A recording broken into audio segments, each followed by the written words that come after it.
ఇది పాలకూర అండి. లాస్ట్ వీడియోలో మీకు 15 డేస్‌కి గ్రోత్ ఎలా ఉందని చూపించాను. ఇది 20 డేస్‌కి గ్రోత్ ఇలా ఉంది. చాలా స్పీడ్‌గా అయితే గ్రోత్ అనేది వస్తుందండి. మనం ఫస్ట్ విత్తనాలు వేసినప్పుడు 1 వీక్ పడుతుందేమో మొలకెత్తడానికి. బట్ ఈ వీటి గ్రోత్ అనేది వన్స్ మొలక అనేది వచ్చిన తర్వాత చాలా స్పీడ్‌గా ఉంది. అసలు మన చేతులతో మొక్కలు నాటి అవి పెరుగుతుంటే చూడడం ఎంత హ్యాపీగా ఉంటుందో కదా.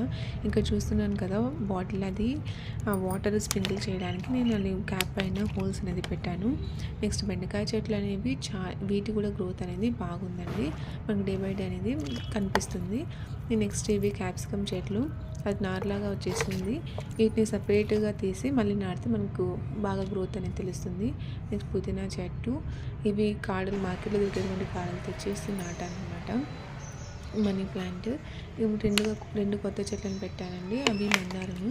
ఒకటి ఇది ఫస్ట్ చూపిస్తున్నది పింక్ కలర్ ఫ్లవర్స్ వస్తాయి, ఇవి రెడ్ కలర్ ఫ్లవర్స్.